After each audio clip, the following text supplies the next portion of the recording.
Mercredi 26 mars 2025, mesdames et messieurs, merci de prendre des temps d'actualité dans cette revue de presse. Gouvernement d'Union nationale, Samalou Kondé, Vital Kamerhe, Augustin Kabouya et consorts consultés lors de cette première journée par les conseils spéciaux du chef de l'État, rapporte le site d'information pifoinfo.net.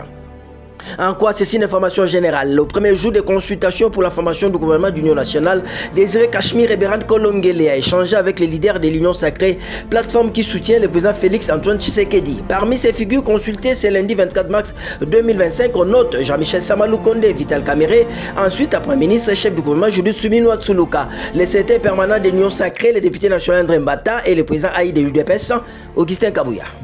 À l'absence de l'opposition, les consultations s'est mues en séance d'informateurs à la une du tabloïd Econews.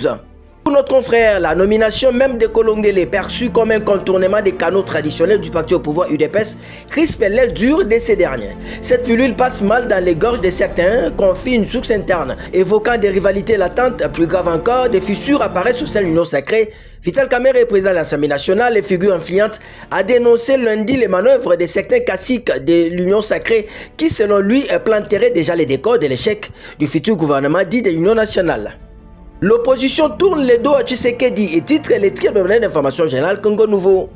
Pour ses confrères, c'est une perte du temps. Nous nous inscrivons dans les cas de consultation menées par les évêques, dit un proche du parti Ensemble de Moïse Katumbi. Martin Fayulu également attend les dialogues de la Senko et CC, ce qui laisse penser qu'officiellement aucun opposant majeur ne veut se rendre aux consultations initiées par Félix Tshisekedi. Mais il faut mettre un bémol, les positions officielles peuvent toucher cachées des discussions secrètes. Sans Kabila, Fayulu, Matata, Katumbi et Sesanga, pas de saveur pour le gouvernement d'Union nationale, titre le tabloïd Le Quotidien. Pour notre frère, depuis le lancement des consultations, Berhan Kolongele n'a en face de lui que des acteurs politiques de la majorité présidentielle, déjà divisés à l'interne. Ils prennent déjà plaisir à se chamailler sur les réseaux sociaux ou devant des journalistes. Les grandes figures de l'opposition politique congolaise, poursuit notre confrère, ne veulent pas rejoindre Félix Tshisekedi dans cette aventure. Martin Fayulu, Madidi, Moïse Katumbi Chapo, Joseph Kabila Kabange, Augustin Matata Ponyo, Delis Sesanga, personne parmi ces acteurs majeurs d'opposition ne veut aller aux consultations. Autre sujet, appui en outils informatiques et renforcement des capacités, IGF PNUD évalue leur coopération, titre les tri hebdomadaires panafricains auquel l'Afrique, Africa News. En quoi notre confrère, l'inspecteur général des finances, chef des services Jules Alinguete a reçu lundi 24 mars en son cabinet de travail à Kinshasa une délégation du programme des Nations Unies pour le développement PNUD conduite par son représentant résident en RD Congo, Damien Maman.